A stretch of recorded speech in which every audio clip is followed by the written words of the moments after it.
Buenos días. Iniciamos ahora la segunda sesión del Congreso con una conferencia del profesor Jaume Pons, actualmente catedrático de Literatura Española en la Universidad de Lleida. Para mí es un sincero y verdadero placer presentarlo, porque me une desde hace muchos años una gran amistad con él y muchos puntos de complicidad en la vida y en la literatura. Jaume Pons ha sido también profesor de las universidades de Barcelona, de Poitiers, del Instituto Universitario Oriental de Nápoles, en Illinois, en Mar del Plata, y en Boulogne-sur-Mer, en Francia, donde va todos los años. Como estudioso de la literatura, como investigador, como crítico literario, como divulgador de la literatura, ha realizado o viene realizando desde hace años una labor trascendental. Y puedo decir, por experiencia propia, de la que hemos aprendido muchos. Su línea de investigación se centra de manera especial en la literatura marginal y heterodoxa, lo cual queda muy bien encauzado para el congreso que estamos celebrando. Han alcanzado especial relieve sus trabajos sobre la poesía española de posguerra, entre ellos las dos ediciones antológicas de la poesía de Carlos Edmundo de Ory, una titulada Poesía abierta, un libro hoy casi inencontrable, y otra Música de Lobo, que recomiendo vivamente porque está publicada, aparte de un estudio preliminar muy bien hecho, es una antología esencial publicada en Galaxia Gutenberg, Círculo de Lectores. Sus estudios sobre el postismo, un movimiento estético literario de vanguardia, sobre el que hoy hablará, es también un libro imprescindible, publicado hace unos años y hasta el momento lo mejor que se ha hecho sobre ese tema. La poesía de Carlos Edmundo de Ory es un voluminoso trabajo, es también fundamental y de momento, desde mi punto de vista, es lo mejor que se ha hecho sobre la poesía de este autor tan imprescindible. Luego ha colaborado también en textos críticos sobre la poesía de Carlos Edmundo de Ory, un volumen que publicamos en la Diputación de Cádiz no hace muchos años. Es asimismo autor de una fundamental antología poética, La Nova Poesía Catalana, en la edición bilingüe ampliada de Plaza y Janés, en colaboración con el profesor Joaquín Marcos. Algunos de sus ensayos han sido recogidos en los volúmenes La letra y sus máscaras, de Villiers a Lillet d'Adam, a José Ángel Valente, y Espejo y laberinto en prensa. Es también autor de los estudios críticos El Corrent, GV, que debe ser Guillem Viladot, ensayo crítico sobre la poesía experimental de este autor, al que conocí afortunadamente, Narrativa fantástica en el siglo XIX, España e Hispanoamérica, Brujas, demonios y fantasmas en la literatura fantástica hispánica, y un libro también más reciente, también importantísimo, sobre surrealismo y literatura en España, que encaja muy bien en la mesa redonda que tendremos esta tarde. Y desde luego las ediciones de relato de Antonio Ros de Olano y La guerra de Antonio Machado. Bien, ese es su trabajo como profesor, como investigador, como estudioso de la literatura. Pero a mí hay otro aspecto de Jaume que me interesa todavía más, que es su aspecto de creador de poesía, de poeta, que también tiene una larga y reconocida trayectoria. La poesía de Jaume Pons es profundamente sensible a las contradicciones existentes entre palabra, tiempo, amor y muerte, y constituye una búsqueda continua de las claves físicas y metafísicas que iluminan la mística del cuerpo. Los dualismos barrocos se encadenan al ritmo de un lenguaje poético cuyo imago mundi consigue su real ambivalencia en un radical proceso de disolución y síntesis. Una radicalidad, por otra parte, tan cercana a la experimentación lingüística como a una afección órfica, visionaria en no pocos casos, que nos remite al pensamiento presocrático, al magma único y diverso del pozo mediterráneo o a la supervivencia de la tradición arábigo-andaluza. Cada vez más intensa, desnuda y esencial en su lirismo, la obra poética de Jaume Pons es sin duda alguna, como ha puesto de manifiesto el crítico Alex Brox, abre comillas, una de las más coherentes y sugestivas de la poesía catalana actual. Jaume Pons es un poeta de mi generación y aún más, nacido el mismo año que yo, en 1947, y hasta el momento es autor de 8 libros de poemas en catalán, entre 1976 y el último del 2007.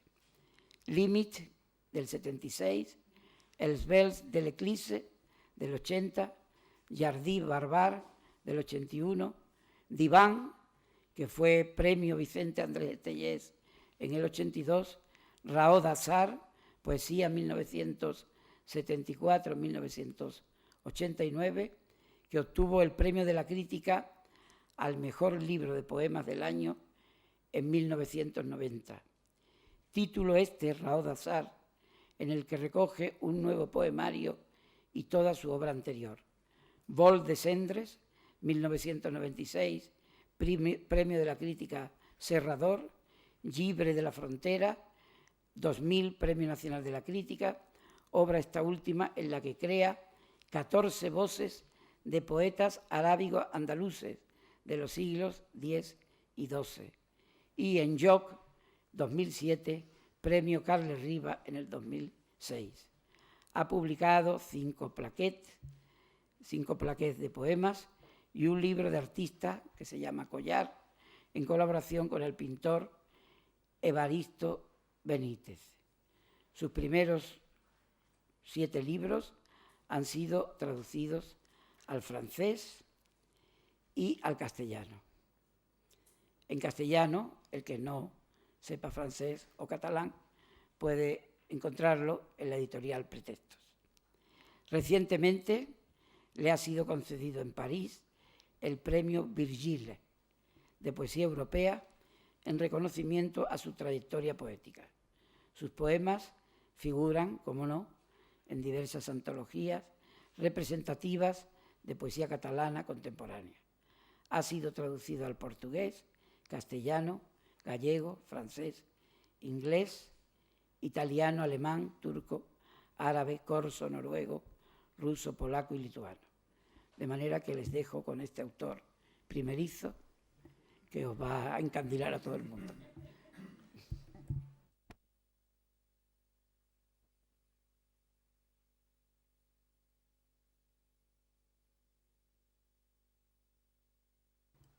Ya. Como han podido apreciar, es muy amigo mío. Bien, voy a hablarles esta mañana del postismo. Sobre todo, voy a incidir en algunas cuestiones críticas, sobre todo teóricas, de este movimiento, especialmente basándome en la poesía, dado que el postismo se definió como un movimiento estético-literario, que abarcaba, por tanto, o podía abarcar desde el punto de vista teórico, pintura, otras artes, ¿no? Pero yo voy a basarme sustancialmente en la poesía.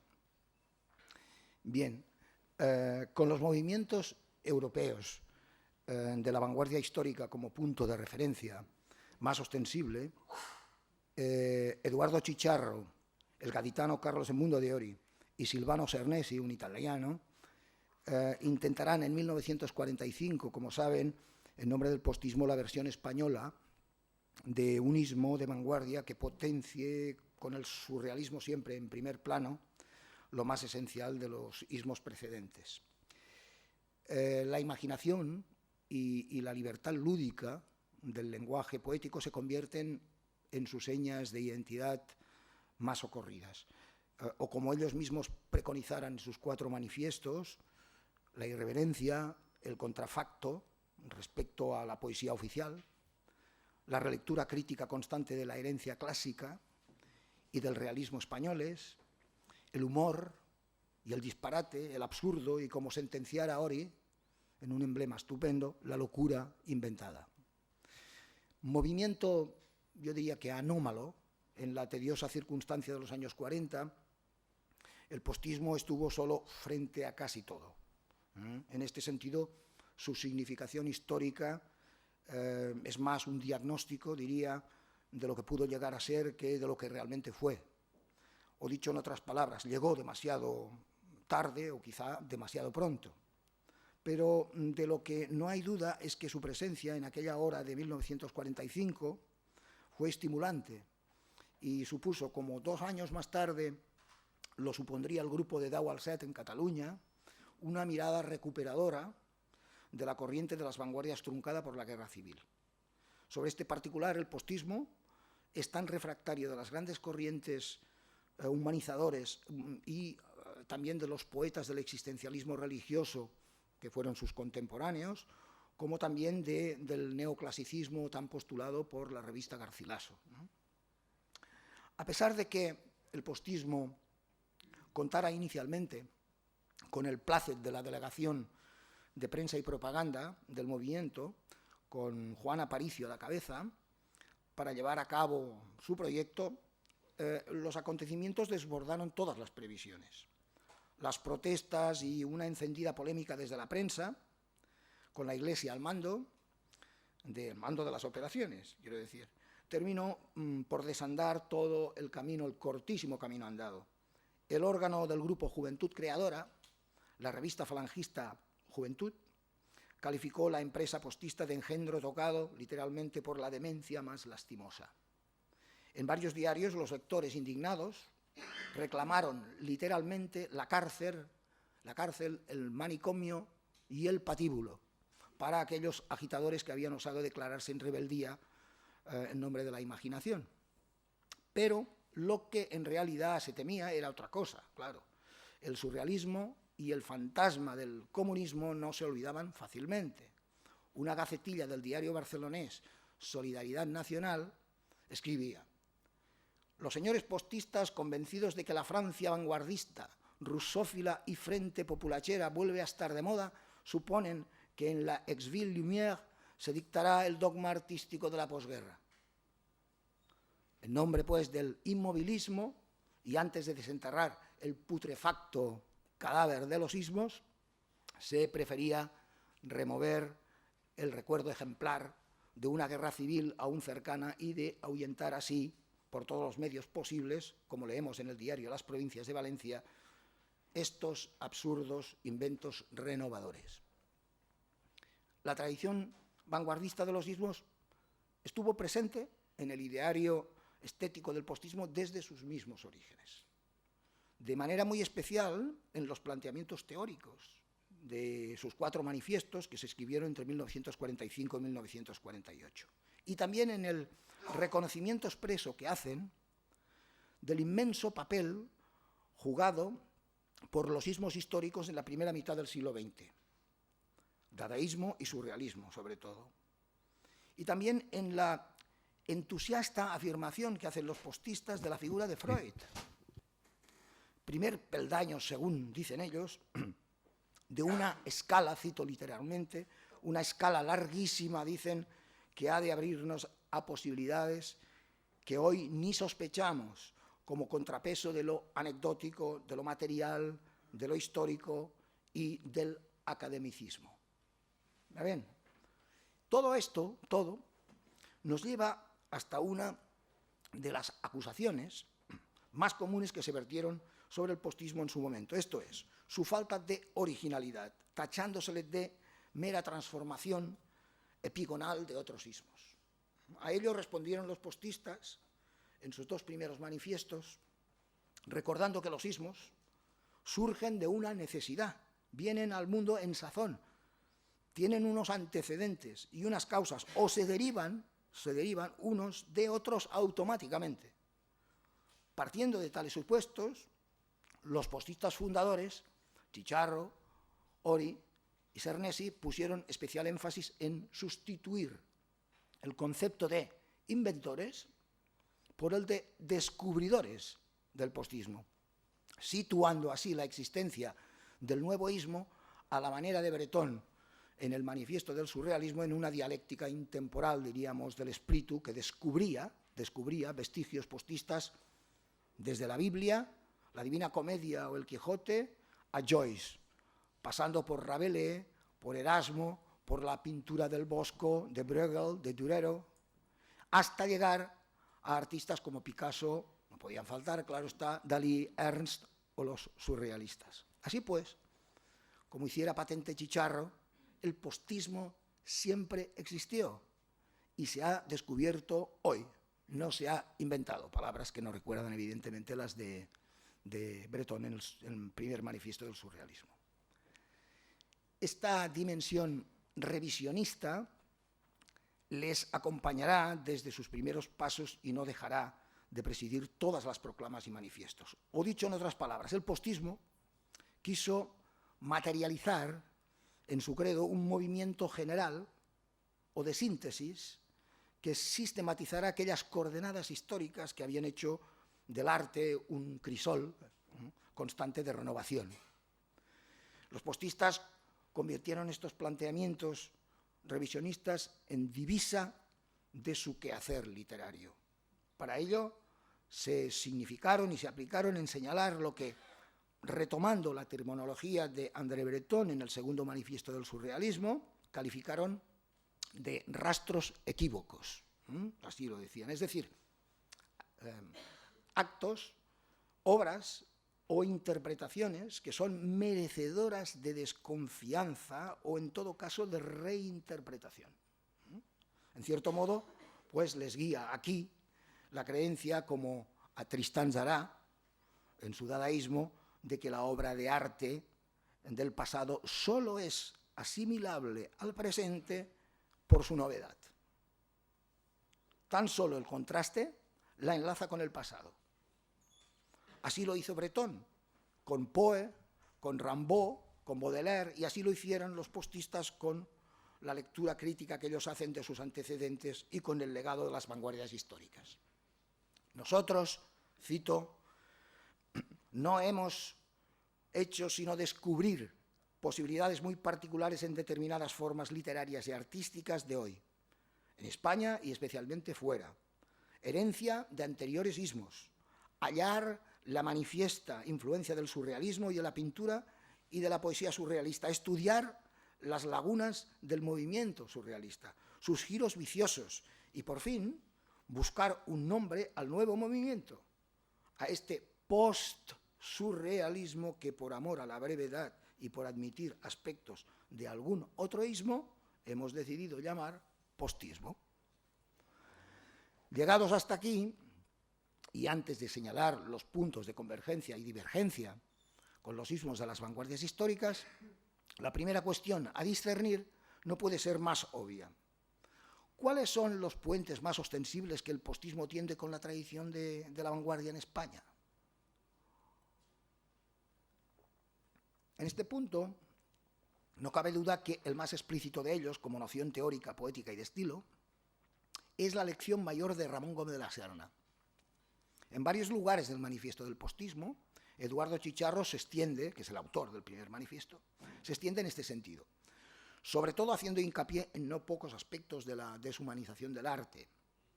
A 20 años de la publicación de dicha obra, los postistas piensan que las 7 tendencias del nuevo estilo registradas por Ortega en su día exigen una relectura condicionada al presente histórico.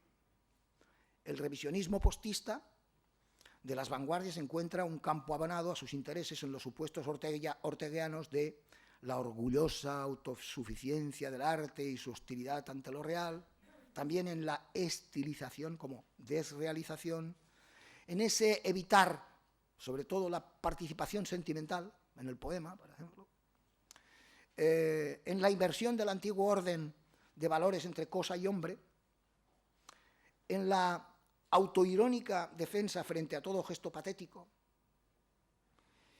y también en la palabra como pelota de juego del intelecto, que así la define Ramón Gómez de la Serna, y sobre todo también en la introducción de la metáfora, no solo como un adorno, sino como algo sustancial. Ellos dicen, el postismo no pretende ser un antídoto a medicamento contra la vulgaridad del arte o del gusto, pero bien pudiera serlo. Palabras en las que nos equivocarán late el principio orteguiano de que todo arte joven es impopular.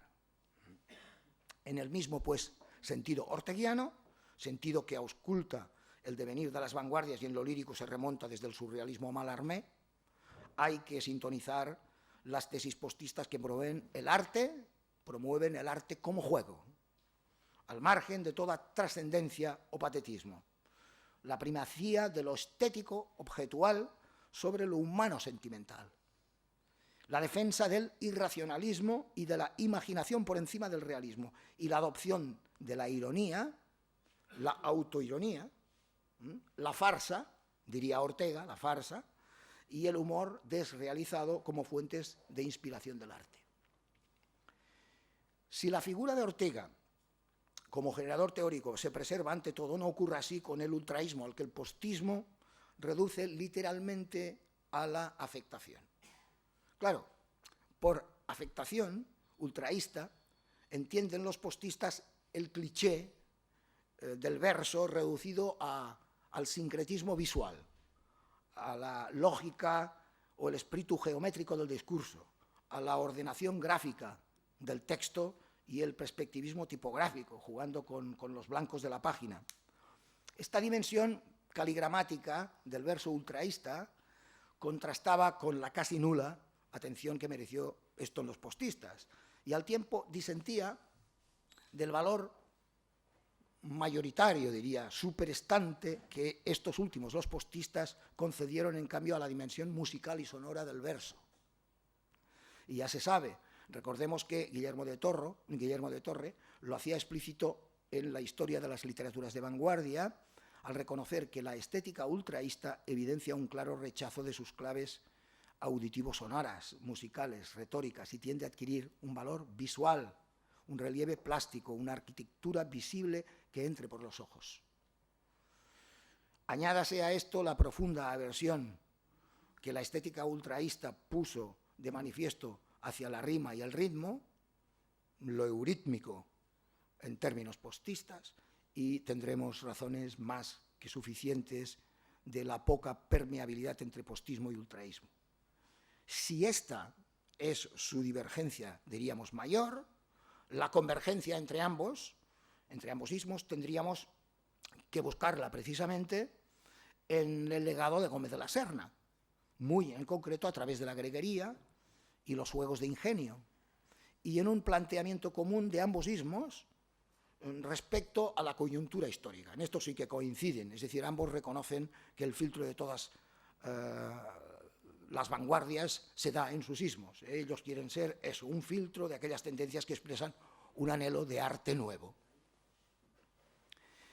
La huella del vanguardismo español en el postismo se reduce básicamente a esas dos lecciones anteriormente mencionadas, Ramón Gómez de la Serna y el ultraísmo. Si la lección de Gómez de la Serna se conjetura en clave postista desde la tradición de la modernidad y de manera especial como herencia de la tradición culterano-conceptista, barroca, la lección mayor de las vanguardias históricas, como veremos ahora, proviene sin duda del surrealismo y en una dimensión menor, diría, del expresionismo y del dadaísmo.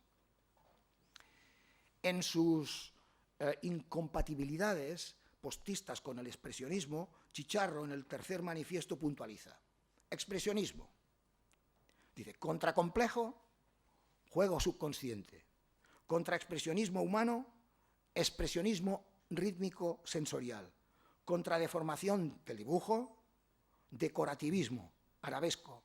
Contrapatología, euforia, locura inventada. Como podemos apreciar, se intenta realzar el plano formal de la representación expresionista y neutralizar su plano emotivo y psicopatológico. También con ismos como futurismo y dadaísmo, la cercanía remite a aspectos puntuales. Del futurismo, Chicharro, no lo olvidemos, fue en su juventud discípulo declarado de Marinetti, se preserva el supuesto que potencia desde la euforia sonora el dinamismo verbal, el entusiasmo, eso que los futuristas definieron como las palabras en libertad, le parole en libertad.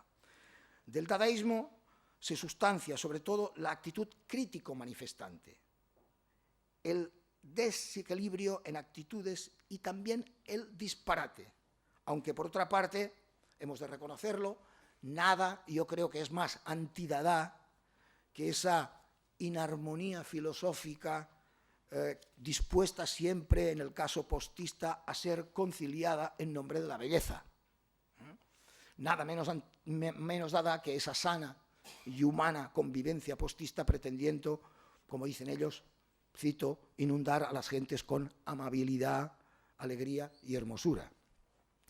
Puesto que no lo olvidemos, Tristán Tzara dice en Proclamación sin pretensión, nosotros afirmamos la antifilosofía de las acrobacias espontáneas, por encima de los reglamentos de lo bello y de su control. Por si quedaba alguna duda, cuando los postistas en su segundo manifiesto hacen notar sus diferencias respecto al dadaísmo, escriben, el postismo se distingue del dadaísmo en que tiende a una creación artística madurada técnicamente y en que no siempre rompe con la tradición. Pero, como hemos dicho, la lección fundamental de la estética postista proviene del surrealismo. Un sustancioso parágrafo del tercer manifiesto del postismo incide claramente en ello. Dice, quiere decir postismo después de los ismos, y más concretamente es un neosurrealismo y un neoexpresionismo. A semejanza de estos dos ismos, recaba gran parte de inspiración y materiales del subconsciente. A diferencia del surrealismo, no admite automatismo absoluto. Selecciona el material del subconsciente y también, a diferencia del surrealismo, no elude la estética, sino que por el contrario la busca, una estética especial, libre de cánones y prejuicios. Tampoco rehúye la lógica, la convierte en técnica. Ni la moral la traslada al entusiasmo, a la alegría de los sentidos, la acerca a su expresión intuitiva o instintiva, propugna la más amplia libertad, poniéndose freno allá donde ésta conduzca a lo anodino, a lo puro, a lo antiarte. La definición de Chicharro, y que Chicharro da y ofrece del postismo en su manifiesto fundacional, observa asimismo claras concomitancias con la del surrealismo. La tienen en la fotocopia número 1 al comienzo. Ustedes pueden compararlas, ¿no? Ahí, no voy a leer para no extenderme, pero pueden comparar las dos, postismo, surrealismo, y verán que por encima, lo que me interesa subrayar es que por encima del automatismo psíquico puro, lo primordial para los postistas es el logro de esa especial belleza contenida en normas rígidamente controladas. Es decir, tener una conciencia artística del poema. La formulación en los tres primeros manifiestos postistas sobre el carácter diferencial respecto del surrealismo admite pocas dudas. Distanciamiento del automatismo absoluto. Selección y discriminación de los materiales brutos del subconsciente. Y no elusión de la estética ni de la lógica, reconvertida esta última en técnica. Queda claro, pues, que el postismo apuesta claramente por un automatismo controlado por la razón. Pero no olvidemos una cosa, que ya Breton, sobre esto hay muchos equívocos, ¿no? Ya Breton en Manifiesto del Surrealismo matizaba su defensa. En el primer manifiesto ya matizaba su defensa del automatismo en los siguientes términos. Si las profundidades, decía Breton, de nuestro espíritu ocultan extrañas fuerzas capaces de aumentar aquellas que se advierten en la superficie o de luchar victoriosamente contra ellas, es de mayor interés captar estas fuerzas, captarlas ante todo, para, a continuación, someterlas al dominio de nuestra razón, si es que resulta procedente. Esto lo decía en el primer manifiesto. En 1935, 11 años después de la publicación del primer manifiesto surrealista, volvía a precisar dicha noción, tan propensa, como saben ustedes, a simplificaciones maniqueas. Y decía, el automatismo psíquico no ha constituido nunca para el surrealismo un fin en sí, y pretender lo contrario es cometer un acto de mala fe. Así pues, el ideario postista no hace otra cosa que apostar por la preeminencia de la escritura automática como un medio y no como un fin de acceso a nuevos estados de conciencia, soslayando dogmatismos inmovilizados que por lo común conducen a una vía muerta. La expresión emblemática de Ori, estupenda, esa que dice, el postismo es la locura inventada, acuña perfectamente este tipo de exploración de lo irracional que transforma el automatismo absoluto en automatismo controlado. En unas declaraciones realizadas al diario Sevilla en 1945, Ori se extendía sobre este aspecto y precisaba también sus límites. Decía, hasta ahora la locura puramente natural ha estado provocada por un proceso orgánico. Nosotros queremos gozar de esa riqueza imaginativa, fuera de toda realidad, por un proceso intelectual, del que luego, como es lógico, se regresa. Y en esto estriba el postismo. Veamos pues ahora a continuación algunos, no todos, pero me voy a centrar en los más importantes, algunos de los supuestos técnicos surrealistas más transitados por los postistas. Todos ellos parten de un fundamento, yo diría, irrenunciable, que podríamos resumir así. La poesía ha de desprenderse de la tiranía de lo posible en beneficio de su amor por lo inverosímil. La maravilla, el surrealista apetito por lo maravilloso, no se puede producir, dicen los postistas, sino por medio de la imaginación. Se trata, como ven, establezco algunas comparaciones, se trata, como decía Luis Aragón, de matar la descripción, de poetizar en expresión de Breton sin orden preestablecido, de invitar al lector al tartamudeo discordante del juego surrealista, como decía Michel Leiris, disecando las palabras que amamos, para de este modo transformar el lenguaje en oráculo. La palabra, como referente, su identidad física, plástica y sonora, ocupa el centro de la invención. Yo diría también inversión poética postista. En su manifiesto del postismo, el primero, Eduardo Chicharro, con ese socarrón humor que le caracterizaba, manifiesta abiertamente en contra de la tradicional opinión dicotómica que deslinda idea de sonido lo siguiente. La poesía, lo mismo, nace de la idea que del sonido, de la imagen plástica o de la palabra, y la palabra, manejada sabiamente, adquiere valores insospechables. Hay palabras como burro, churro y culo que pueden ser poéticas, entre otras cosas porque son bellas fonéticamente, así como caca, nene y vaca.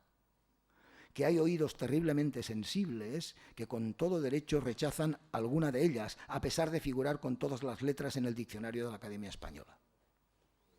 Fijémonos en la argumentación del postismo, entendido como locura inventada y, en palabras de Chicharro, también como culto del disparate. apunta a supuestos nada lejanos de la concepción surrealista del poema tendente a subrayar lo que Breton y Éluard denominaron la debacle del intelecto, es decir, la debacle del intelecto. El lenguaje, a la manera de una realidad excéntrica, se convierte, como quería Artaud, en un dédalo, la expresión es suya, dédalo de los despropósitos. Dice Artaud, una suerte de locura, de eliminación del pensamiento, de ruptura, el dédalo de los despropósitos y no tanto un diccionario. Todo ello supone un decidido ataque al estereotipo idealista y a los prejuicios ideológicos de la convención literaria, sobre todo la convención literaria del momento, ¿no? O, si se quiere, un claro posicionamiento frente al prejuicio estilístico, también falsamente purista, que divide las palabras en puras y brutas, nobles y plebeyas, poéticas y no poéticas. De ahí también, como hemos dicho anteriormente, la gran importancia que los postistas conceden a la contrafactura experimental de ritmos, metros, rimas y sonidos clásicos, verdaderos agentes significantes de su poesía. Esta posición contrafactual, de contrafacto, la ponen en marcha acudiendo muy a menudo a ese revisionismo al que aludía antes, de la forma sobre todo culta del soneto y la forma popular del romance. Con ellas, el postismo ocupa el territorio de la tradición, pero ejerciendo a su costa, a costa de él, un personal saqueo que incide especialmente en el lirismo del soneto y, como decíamos antes, en la vena popular, festiva y castiza del romance. El poema Carta de noche a Carlos, que tienen ustedes, es un poema dedicado a Carlos II de Oro y de Eduardo Chichar, lo tienen ustedes abajo de la fotocopia, la número 1, página 1, dice así, resulta paradigmático en este sentido, ya ven que es un contrafacto del romance, dice: Carlos, yo te escribo 13 trenes, trinos, 13 te estremece, y te envío mecedoras a tu casa, que tu casa es una cosa que no pasa. En el filo sutilísimo te escribo del estribo. Y al final, ahí hay una serie de versos, y al final, ese final reivindicativo que dice: sigo enviándote mecedoras, cuídalas, límpialas, pómpalas, góndolas, ordéñalas, lámparas, albérgalas en tu pecho, que el sultán viejo lo dice. Si el refrán mata a la rata, pon tu casa enjabelgada, que a decir viene lo mismo. En el centro de este proceso de exploración que hemos visto hasta ahora, se encuentra el principio, lo habrán adivinado, el principio rector del juego, llevado, leemos en el manifiesto del postismo, a la categoría de técnica base o de factor principio de lo emocional. La poesía postista se arma así a la manera de un arte que al deseo liberador de la imaginación añade, por el simple hecho de mantenerse fuera de lo trascendental, el aliciente de la distracción. Las secuelas futuristas, dadaístas y surrealistas son aquí evidentes. Dice el futurista Sofici: el arte tiende a una liberación suprema al convertirse en una suprema distracción. Y Max Jacob dice: el arte es una distracción. Las imágenes, por ejemplo, de cazar las palabras al vuelo o de extraerlas al azar desde el fondo de un sombrero, difundidas, como saben, por Tristan Tzara, son parafraseadas por Chicharro en Manifiesto del postismo. No se olvide que la metáfora venatoria de la palabra encontrada, cazada al vuelo, esconde en el fondo una azarosa partida de caza, como dicen ellos, y esto lo dicen los surrealistas también y dadaístas. No en vano, como dejaran escrito Breton y Éluard, el poeta no es otro que aquel que busca, cito, la expresión de la que formaría parte un bello e improvisado lance de caza. Este supuesto lúdico y experimental consustancial también a futurismo y dadaísmo, era parte indivisa de la identidad postista, extendiéndose a la propia visión del mundo y a la génesis creacional de un arte motivado por estímulos de coparticipación, improvisación, espontaneísmo y provocación que desembocaban en sesiones colectivas muchas veces en el estudio del pintor Eduardo Chicharro. Así, se daban cabida en estas sesiones a acciones poéticas, al happening, a la performance, al collage, a acciones de escritura de cadáver exquisito. Un ejemplo ilustrativo lo tenemos en la experiencia que nos llega a través del testimonio del postista Francisco Nieva, que tienen ustedes en la fotocopia, ahí en el apartado sobre el automatismo psíquico, en la que, como verán, se galvanizan la estimulación psicofisiológica del subconsciente y el automatismo de la escritura surrealista. Dice así: hacíamos, mi hermano y yo, cuenta Nieva, experimentos de inspiración automática con Carlos en Mundo de Ori. Le vendábamos los ojos, le pasábamos frías cuchillas de afeitar por la cara, le dábamos de comer cosas irreconocibles, por ejemplo, harina tostada sin azúcar, sal y canela, le leíamos trozos del diccionario ideológico de Casares o le rezábamos el Padre Nuestro al revés. Y Ori iba escribiendo lo que tales impresiones le suscitaban y le salían poemas sorprendentes. Este esencial compromiso con el azar y con el juego no solamente es visible en la elaboración postista de los textos teóricos o de la mecánica creacional suya, ¿no?, sino también como objeto de contemplación metapoético, digamos, donde la poesía ocupa un lugar preferente.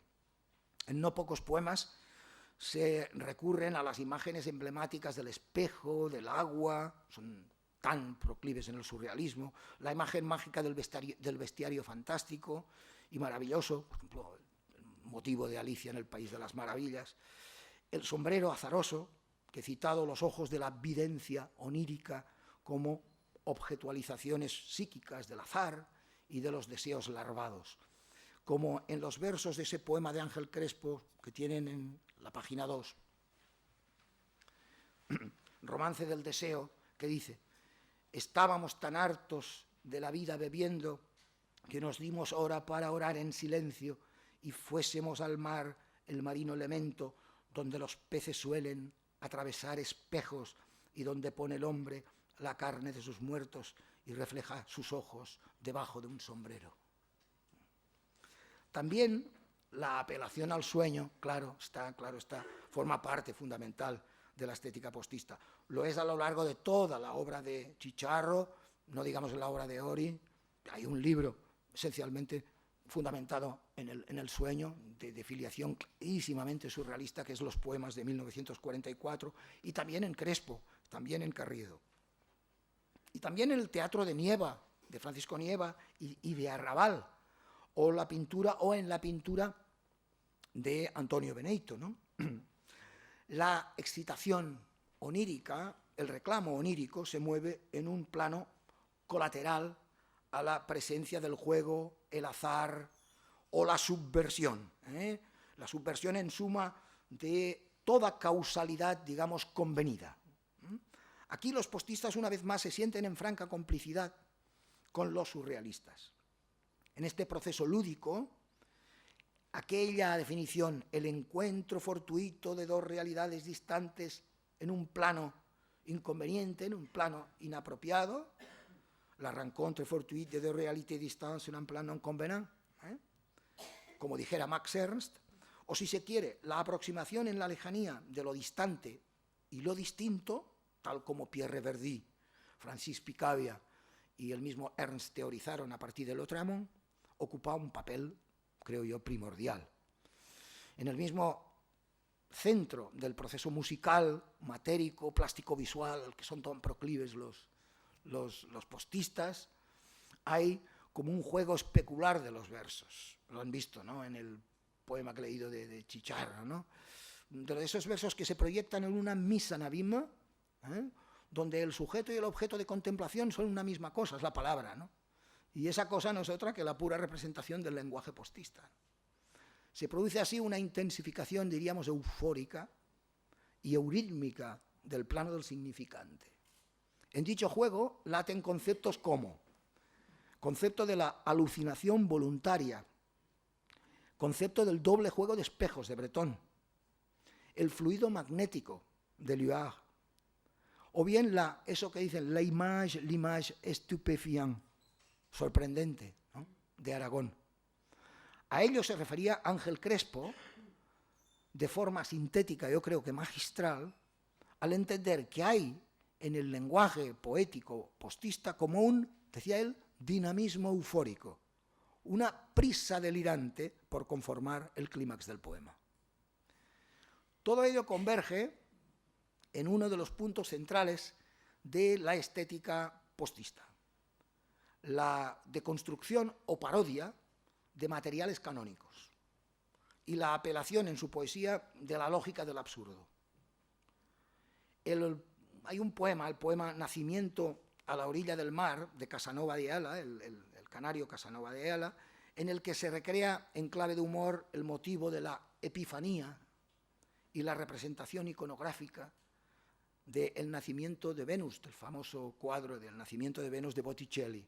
Y empieza así: en la almeja del cielo baten nata dos ángeles que vuelan de la orilla del mar, y sube un sol de agua amarilla en su salado amanecer de lata. El principio musical, como ven, y sonoro, junto al principio compositivo, guían por lo común este tipo de operaciones, como he dicho, paródicas. A tal fin, inventaron los postistas un método de creación-recreación, al que llamaron enderezamiento, y que en lo sustancial consiste en parodiar un poema base, poema canónico conocido, al que se somete a partir de su patrón métrico y eufónico a un proceso de construcción, lográndose así pues el resultado del disparate. Claro, esto tenía una finalidad, tenía la finalidad grotesca, donde la risa es fundamental. Y no en vano dirá Ori, Rabelais es un patrón del postismo. Como habrá podido observarse, el juego, entendido a la manera del espíritu de la forma postista, se convierte en una de las claves dominantes de su poesía. Desde el juego, se dinamiza, en mi modo de ver, sobre todo la contracción voluntaria de lo lírico con lo vulgar y lo antiestético, la sintaxis alógica, las rupturas temporales y las enumeraciones caóticas, la vindicación también de términos escatológicos, que los hay muchos, y el triunfo del retruécano, que es constante. Un supuesto nada ajeno al surrealismo. Recuerden que los surrealistas, para liberar las palabras de agrupamientos y asociaciones manidas, a veces las colocaban en paradigmas nuevos, confiriéndoles un orden formal y sonoro engañoso mediante recursos cohesivos como la aliteración, la anáfora y la enumeración. La insistencia de Luis Aragón en Le Libertinage, esa obra estupenda, de que la enumeración era necesaria para intensificar la libre asociación de las palabras, era compartida claramente también por Benjamin Péret, cuya utilización en Le Grand Jeu de la metáfora, la enumeración y la rima confería una disposición, diríamos, hipnótica a una serie de definiciones excéntricas, ¿no? Es más o menos lo que decía antes Ángel Crespo sobre esta prisa delirante, este dinamismo eufórico del poema. Y esto es lo que ven ahí ejemplificado al final en la página 2 de las fotocopias, en ese poema de Carlos en Mundo de Ori, ¿no? Ella es mi escarabajo. Es un poema, además, que pueden comparar su casa, esto además en línea les va a salir con ese poema tan famoso de André Breton, Unión Libre, ¿no? Ella es mi escarabajo sagrado, ella es mi cripta de amatista, ella es mi ciudadela lacustre, ella es mi palomar de silencio, ella es mi tapia de jazmines, ella es mi langosta de oro, ella es mi kiosco de música, ella es mi lecho de malaquita, ella es mi medusa dorada, etcétera, etcétera, etcétera. Con todo, sería inexacto reducir al postismo a las estrictas claves jocosas del humor. Existe también un lado de su mundo poético plenamente arraigado en lo dramático y en lo trágico. Se conoce menos. Un mundo que casi siempre procede de esa vena barroca y surreal apuntada, porque el núcleo del conflicto, no lo olvidemos, en los postistas es la alternativa perpetua entre la degradación y el ideal.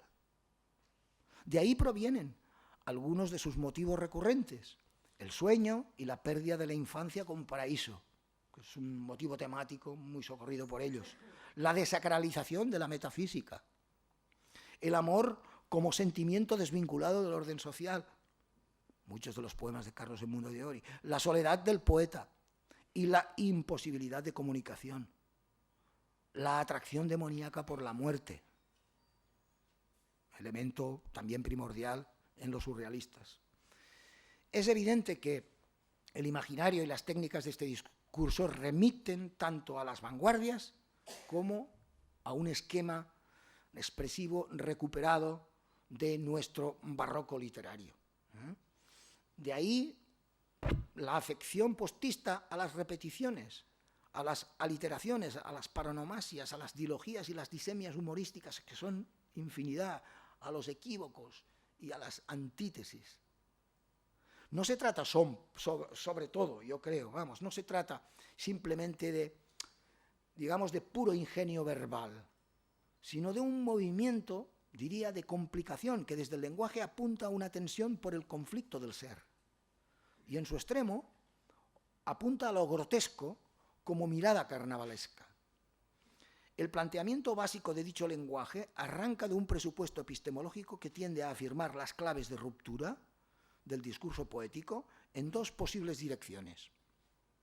Esto es, o bien se trata de poner de manifiesto la fragilidad existente entre lo subjetivo y lo objetivo, entre el yo del poeta y su mundo, o bien se habla de un universo distinto al que solo es posible aludir con un lenguaje distinto, o ambas cosas a la vez.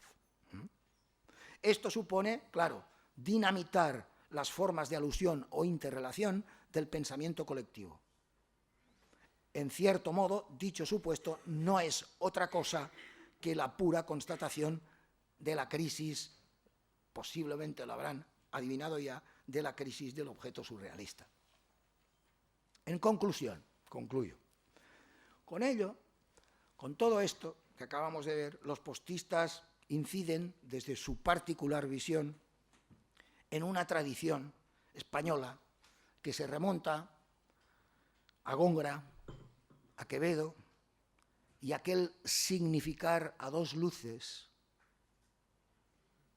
postulado por Gracián en su agudeza y arte de ingenio, progresando así desde el barroco hasta las sátiras dieciochescas, el tenor hiperbólico y grotesco de escritores decimonónicos como Antonio Rosdelano, Miguel de los Santos Álvarez y Estebáñez Calderón, y ya en el siglo XIX el esperpento de Valle Inclán, las vanguardias históricas y la imagen gregueresca de Gómez de la Serna, para desembocar en el teatro del absurdo de Jardiel Poncela, en Tono, en Miura, y en el humor surreal de publicaciones como Bertoldo, La Codorniz, La Ametralladora, etc. Los años 40, 50. Así el postismo, yo diría que en palabras, y recojo unas palabras de Rafael de Cózar, que creo que va a intervenir también en este congreso, así el postismo, que fue enjuiciado, dice Cózar, en los años 40 como un anacrónico intento de revitalizar las primeras vanguardias, hoy es preciso entenderlo como precedente real de la literatura experimental española, en la que destaca como uno de sus principales difusores el también postista Ángel Crespo, y que a fines de los años 60 reconocía al movimiento como antecedente inmediato. De hecho, el postismo coincide cronológicamente con el letrismo francés de Isidore Issou o el espacialismo de Pierre Garnier, movimientos iniciadores en Europa de esa literatura experimental que cobraría un impulso especial con el concretismo, del cual evidentemente Ángel Crespo, a través de su cultura, de su revista de cultura brasileña, fue un gran difusor. Hasta aquí la cita de Cózar. El postismo, el último de los ismos, el que va después de los ismos, post-surrealismo y post de todos los ismos, según sus fundadores, quizá, como sugería Francisco Nieva en 1982, no predicaba otra cosa que lo que al cabo de 30 años o más se llamaba, dice Nieva, cito literalmente, posmodernidad. La novedad del postismo consistía en una identificación tergiversadora con todo lo dado en arte.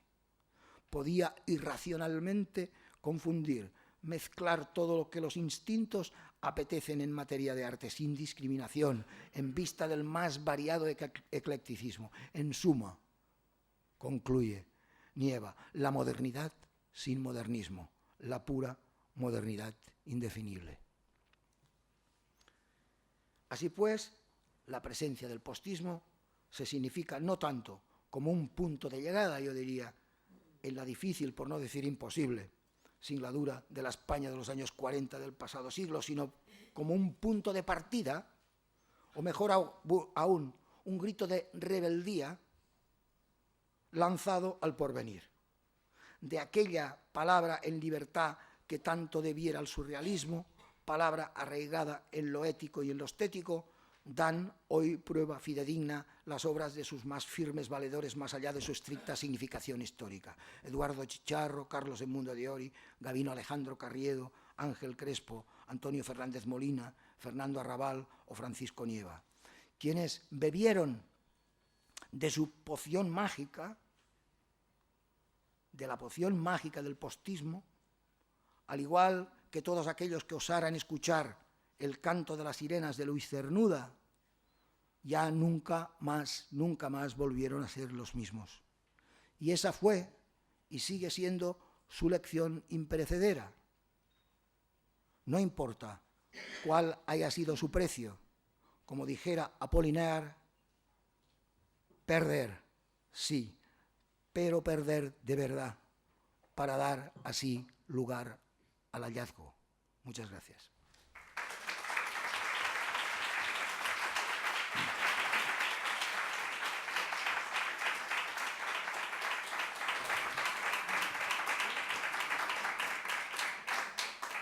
Bien, el coloquio se pospone a la mesa de esta noche. Ahora hay un pequeño descanso y queremos aprovechar este momento para saludar afectuosamente a la viuda de Carlos Edmundo de Ori, que ha tenido el detalle de venir al Congreso, la pintora Laura Lacherrois. Hasta luego.